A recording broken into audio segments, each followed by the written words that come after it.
오늘 말씀은 누가복음 4장 14절부터 30절까지입니다. 예수께서 성령의 능력으로 갈릴리에 돌아가시니 그 소문이 사방에 퍼졌고 친히 그 여러 회당에서 가르치심에 뭇사람에게 칭송을 받으시더라. 예수께서 그 자라나신 곳 나사렛에 이르사 안식일에 늘 하시던 대로 회당에 들어가사 성경을 읽으려고 서심해 선지자 이사야의 글을 들이거늘 책을 펴서 이렇게 기록된 데를 찾으시니 곧 주의 성령이 내게 임하셨으니 이는 가난한 자에게 복음을 전하게 하시려고 내게 기름을 부으시고 나를 보내사 포로된 자에게 자유를 눈먼 자에게 다시 보게 함을 전파하며 눌린 자를 자유롭게 하고 주의 은혜의 해를 전파하게 하려 하심이라 하였더라. 책을 덮어 그 맡은 자에게 주시고 앉으시니 회당에 있는 자들이 다 주목하여 보더라.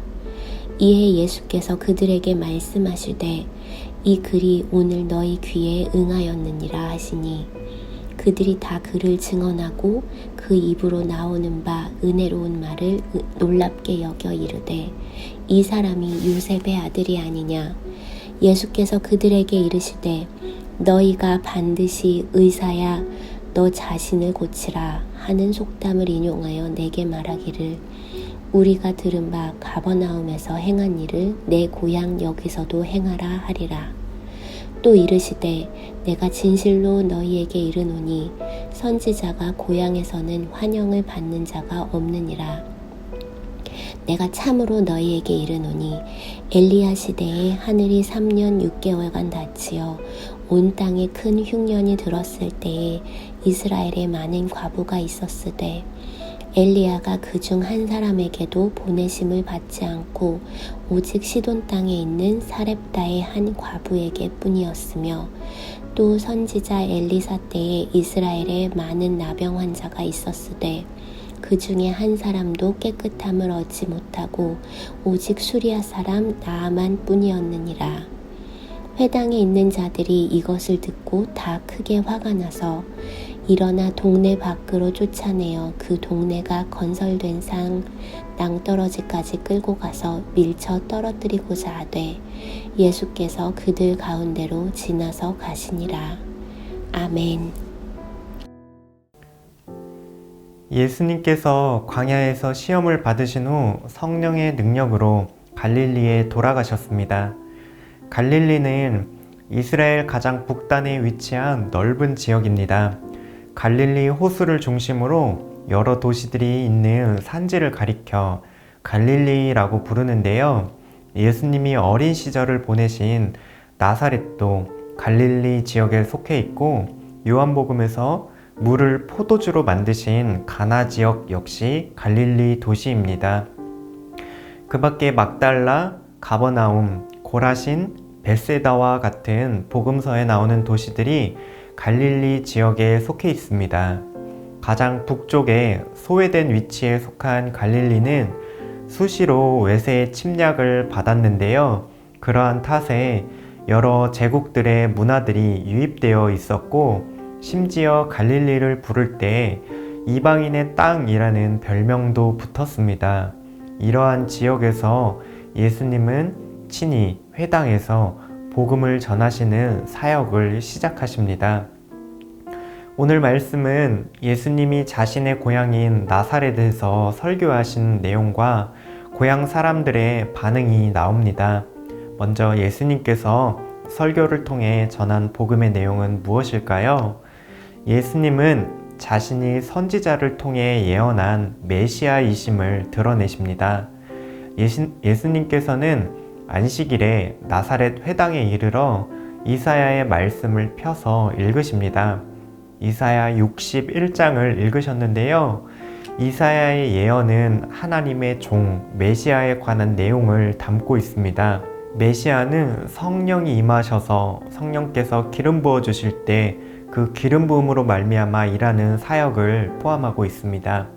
가난한 자에게 복음을 전하고 포로된 자에게 자유를 주시고 눈먼 자를 다시 보게 하고 눌린 자를 자유케 하시는 이러한 사역을 하는 구원자이죠.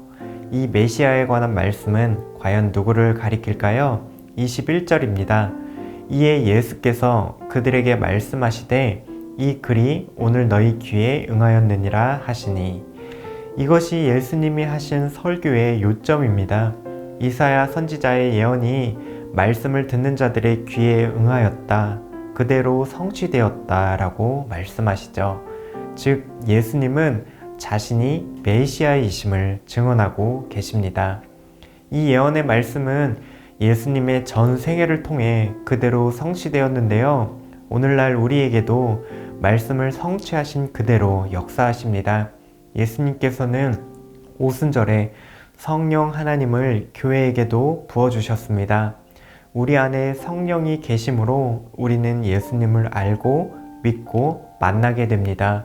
그리고 예수님께서는 가난한 우리의 심령에 복음, 그 기쁜 소식을 들려주셔서 풍성하게 우리에게 은혜를 채워주셨습니다. 죄와 사망의 포로가 되어 죄인으로 살던 우리를 하나님의 자녀로 살아가도록 자유를 주셨죠. 이전에 하나님을 볼 수 없던 자였지만 이제는 빛이신 하나님을 밝히 보게 되었습니다. 예수 그리스도를 통해 우리가 누리게 된 은혜입니다. 이것이 메시아이신 예수님께서 우리에게 주신 복음의 은혜입니다.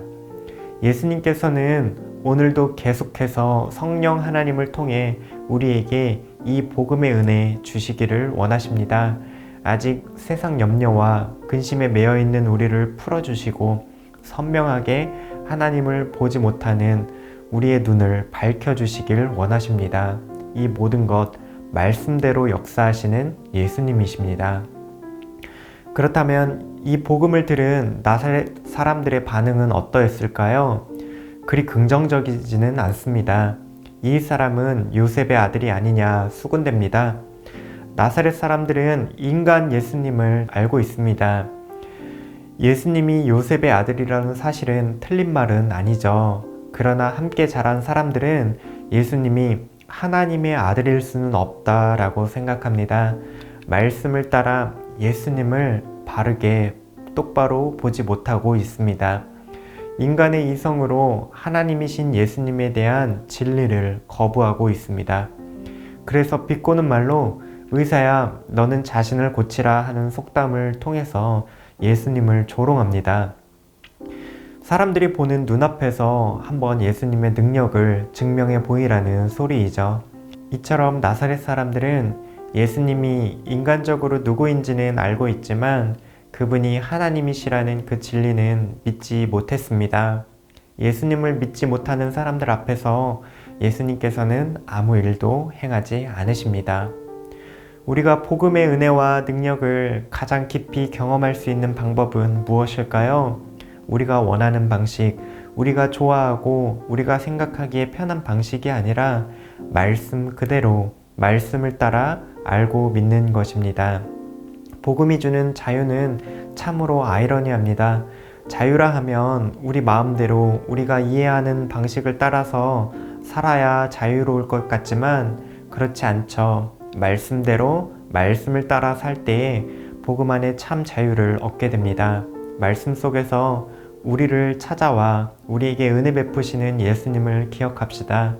우리의 이성과 경험과 생각을 내려놓고 말씀 앞에 서서 말씀 가운데 역사하시는 우리 구주 예수님을 만나고 그분을 알아가는 가운데 더욱 굳건한 믿음 쌓아가는 청년가족 되시기를 소망합니다. 함께 기도하시겠습니다. 예수님께서 성령 하나님을 통해 우리의 매인 것, 눌린 것들을 자유케 하시고 보지 못하던 것을 보게 하는 그 복음의 은혜 경험하게 하옵소서. 우리의 이성과 경험을 내려놓고 말씀 속에서 우리에게 찾아오시는 예수님을 알아가고 믿게 하옵소서. 하나님의 말씀을 가까이 하는 청년가족의 귓가에 말씀대로 응하는 하나님의 은혜 경험하시길 소망합니다.